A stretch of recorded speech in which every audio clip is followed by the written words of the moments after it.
مفتی خالد الازہری کے اصلاحی بیانات اور وظائف کے لیے مفتی صاحب کا یوٹیوب چینل سبسکرائب کریں۔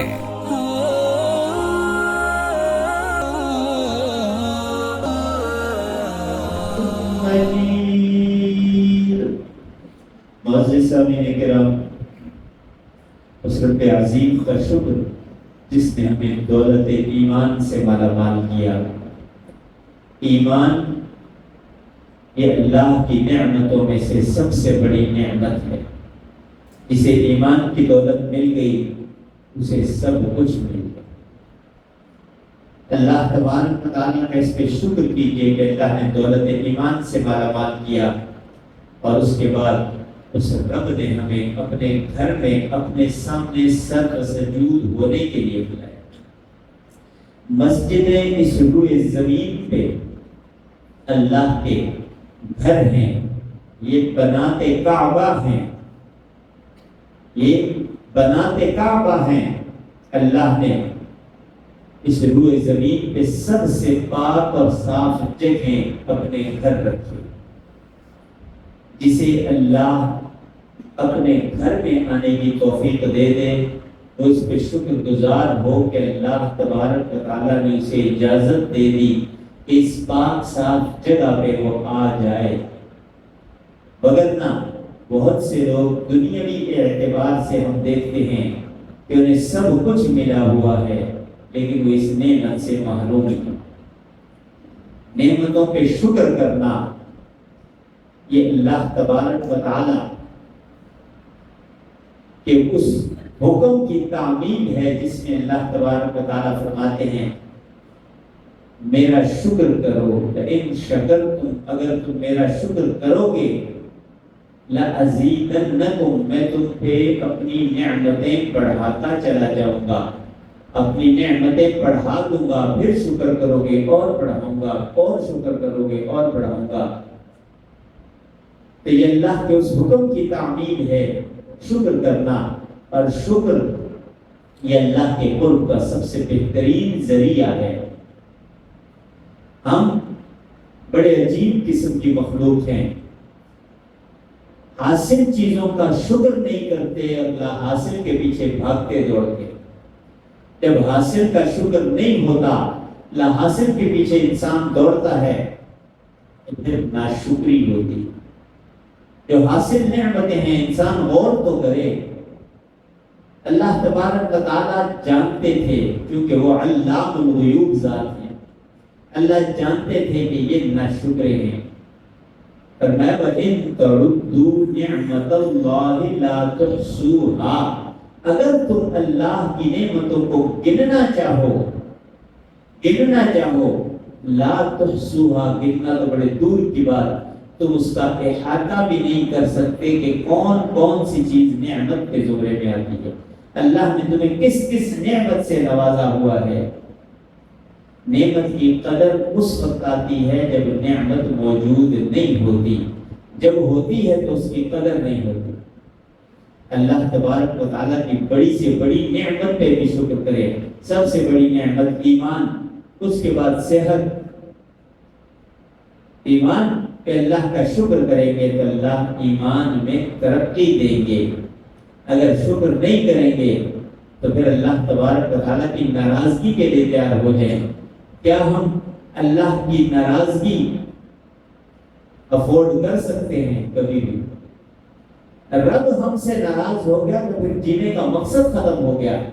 ہم نے تو رب کو راضی کرنا بھی ہے، راضی رکھنا بھی ہے۔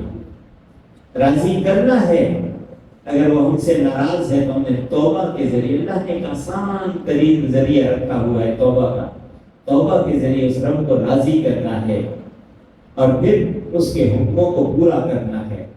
اللہ تبارک و تعالیٰ کے حکموں میں حج، جو 5 بنیادی اسلام کے ارکان بتائے گئے، بنی الاسلام علی 5، شہادت ان لا الہ الا اللہ وان محمد رسول اللہ وإقام الصلاة وإيتاء الزکاة وتصوم رمضان وتحج البیت، یہ 5 وہ چیزیں ہیں جو اسلام کے بنیادی ارکان قرار دیے گئے۔ فرمایا یہ ہر ایک اسلام کا ایک رکن ہے. جس طرح اسلام کی ایک عمارت ہو اس کے 5 ستون ہیں. کلمہ طیبہ پہلا ستون ہے، پھر نماز ہے، پھر روزہ ہے، پھر زکوٰۃ ہے، اور پھر حج ہے. نماز ہر مسلمان پہ فرض ہے، ہر عاقل بالغ مسلمان پہ نماز فرض ہے. 2 لوگوں پہ نماز فرض نہیں. کون؟ پہلا وہ جو نابالغ بچہ ہے، دوسرا وہ جو مجنون دیوانہ پاگل ہے.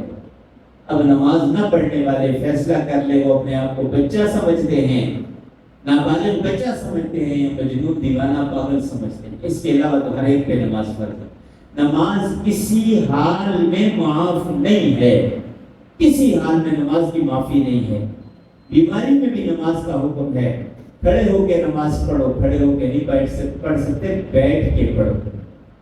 بیٹھ کے نہیں پڑھ سکتے تو پھر لیٹ کے پڑھو، ٹیک لگا کے پڑھو، اشارے سے پڑھو ضرور.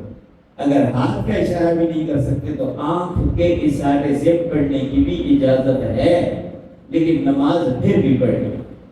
نماز میں یہ نہیں کہ آج بیمار تھا چھٹی کر لی، آج سر میں درد تھا نماز نہیں پڑھی، آج پاؤں میں درد تھا نماز نہیں پڑھی. نماز اللہ کا وہ حکم ہے جسے پورا کرنا ضروری ہے، لازم. کسی حال میں معاف نہیں، سوائے 2 لوگوں کے میں عرض کر چکا.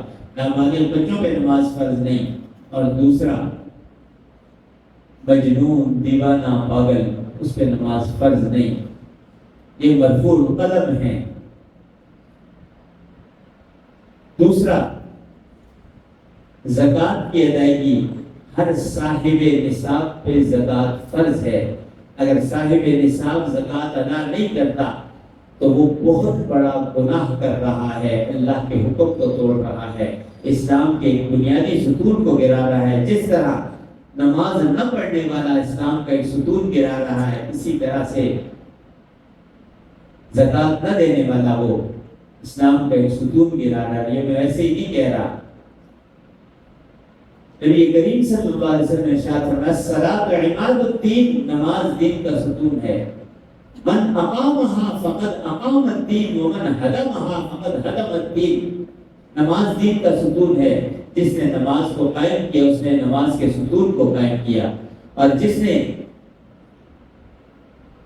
نماز کو چھوڑ دیا اس نے دین کے ستون کو گرا دیا. زکوٰۃ کا بھی یہی مسئلہ ہے، دین کا ایک ستون ہے. جس نے نہیں پڑھی اس نے دین کا ستون گرانے کی کوشش کی. اس کے بعد رمضان مبارک کے روزے ہیں. رمضان کا روزہ بھی ہر ایک مسلمان عاقل بالغ پہ فرض ہے. ہاں، بیمار اور مسافر کے لیے اس میں رعایت ہے کہ بعد میں اس کی قضا کر لے. یہ ایسا مریض ہے جس کے ٹھیک ہونے کے کوئی آثار نہیں ہیں تو اس کے لیے حکم ہے کہ وہ اس کا فدیہ ادا کر دے. اور پھر آخری رکن وہ ہے حج. حج جسے صاحب نصاب ہو، جس کے پاس حج کے لیے آنے جانے کے اخراجات، اور اگر یہ اپنے گھر کا کفیل ہے تو اس صورت میں اس کی غیر موجودگی میں اس کے زیر کفالت افراد کا خرچہ اس کے گھر میں موجود ہو تو پھر اسے حج کی اجازت ہے. حج کی اجازت اسی وقت ہے جب پیچھے والوں کا خرچہ موجود ہو. اس سے بہت سی باتیں اور بھی سمجھ میں آ جاتی ہیں. کسی سفر پہ کوئی جائے، حج جو فرض ہے، فرض میں بھی یہ شرط رکھی گئی ہے کہ پیچھے والوں کے اخراجات موجود ہیں تو جاؤ جو تمہارے زیر کفالت ہیں. بہت سے لوگ حج کے سفر کے علاوہ اور سفر ایسا کرتے ہیں کہ گھر والوں کو اسی طرح چھوڑ کے چلے جاتے ہیں. اس کی اجازت دین نہیں دیتا، چاہے وہ دین کا ہی کام ہو. اگر حج جیسے فرض میں اجازت نہیں ہے تو اس سے بڑھ کے کوئی سفر نہیں، حج سے بڑھ کے کوئی کام نہیں، کوئی سفر نہیں کہ گھر والوں کو بے آسرا چھوڑ کے نکل جاؤ کہ جی بس میں تو چلا. یہ اللہ کے سپرد، کوئی شک نہیں، سپرد اللہ ہی کے ہیں، لیکن اسباب اختیار کرنے کا حکم ہے. اسباب اختیار کرنے. کوئی یہ کہہ دے کہ بس جی میں شادی نہیں کروں گا اللہ مجھے اولاد دے دے گا، اللہ قادر ہے اس پہ، کوئی شک نہیں اللہ قادر ہے، لیکن اللہ نے ایک طریقہ بنایا ہے. وَلَن تَجِدَ لِسُنَّتِ اللَّهِ تَبْدِيلًا. اللہ اپنے طریقے کو نہیں چھوڑتا. وہ اللہ کا طریقہ ہے۔ تو اللہ نے اسباب اختیار کرنے کا حکم دیا ہے، اسی لیے تو قرآن کریم میں اللہ نے فرما دیا وَجَعَلْنَا اللَّيْلَ لِبَاسًا وَجَعَلْنَا النَّهَارَ مَعَاشًا۔ اللہ کیا اس پہ قادر نہیں کہ رزق کسی طرح لا کے ہمارے سامنے رکھ دے؟ اللہ قادر ہے، لیکن اللہ کا ایک طریقہ ہے، اس طریقے کے مطابق اللہ چلتے ہیں۔ اللہ بنی اسرائیل کو من و سلوہ دے سکتے ہیں تو بعد والوں کو بھی اللہ دے سکتے ہیں، لیکن اللہ تبارک و تعالیٰ نے ایک ذریعہ بنایا، راتوں کو سونے کے لیے، دن کو معاش کے لیے، اپنا رزق تلاش کرنے کے لیے اللہ تبارک و تعالیٰ نے بنایا ہے۔ وَمَا مِن دَابَّةٍ فِي الْأَرْضِ إِلَّا عَلَى اللَّهِ رِزْقُهَا۔ اللہ فرماتے ہیں سورہ زمین پہ چلنے والا کوئی بھی ایسا نہیں کہ اس کا رزق میرے ذمہ نہ ہو، ذمہ اللہ کی ہے۔ اللہ نے ہر ایک کا رزق رکھ دیا کہ یہ یہاں آئے گا، اس طریقے سے اس کو اس کا رزق میں دوں گا۔ اگر ایک شخص وہاں جائے نہ جہاں اللہ نے اس کا رزق رکھا ہے تو پھر یہ کیسے کہے گا؟ کیونکہ اللہ نے اس کا رزق پیدا کر دیا، فلاں جگہ رکھ دیا۔ وہ کہتے ہیں نا فارسی میں، دو چیزیں کشد آدمی را بزور، یہ کہ آب و دانا دیگر خاک گور، کہ دو چیزیں انسان کو زبردستی اپنی طرف کھینچتی ہیں، ایک اس کا رزق اور دوسرا اس کی موت کی جگہ، جہاں اس کی موت ہے وہ خود بہت کھنچا ہوا وہاں چلا جاتا ہے۔ تو میرے عرض کرنے کا مقصد تھا کہ نماز، جس طرح نماز دین کا ایک ستون ہے، روزہ دین کا ستون ہے، اور نماز اور روزے کے علاوہ رمضان مبارک کے روزے دین کا ستون ہے، اسی طریقے سے حج بھی دین کا ایک ستون ہے۔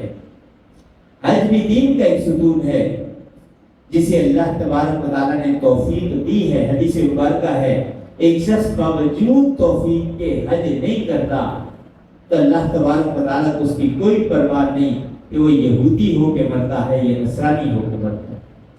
حج ایسی اہم عبادت ہے، اور حج کوئی معمولی عبادت نہیں۔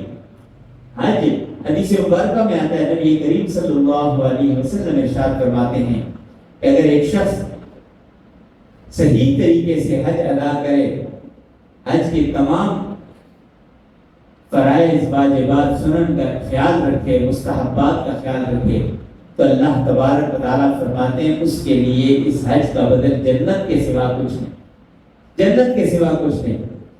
دعا کریں جسے اللہ تبارک و تعالیٰ نے توفیق دی ہے، اللہ اس کے حج کو حج مقبول، حج مبرور بنائے، اور جسے توفیق نہیں ملی اللہ تبارک و تعالیٰ اس کے لیے اسباب بنا دے۔ اور ہر مسلمان کو اللہ تبارک و تعالیٰ اپنے گھر کی زیارت کی توفیق دے۔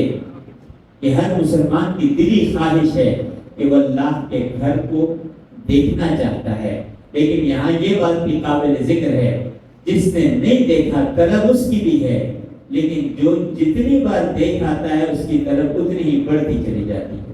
یہ بھی اللہ کے گھر کی کا ایک کرامت کہہ لیں، کرشمہ کہہ لیں، کہ جتنی بار اللہ کے گھر کی زیارت کرے گا اتنی طلب مزید بڑھتی چلی جائے گی۔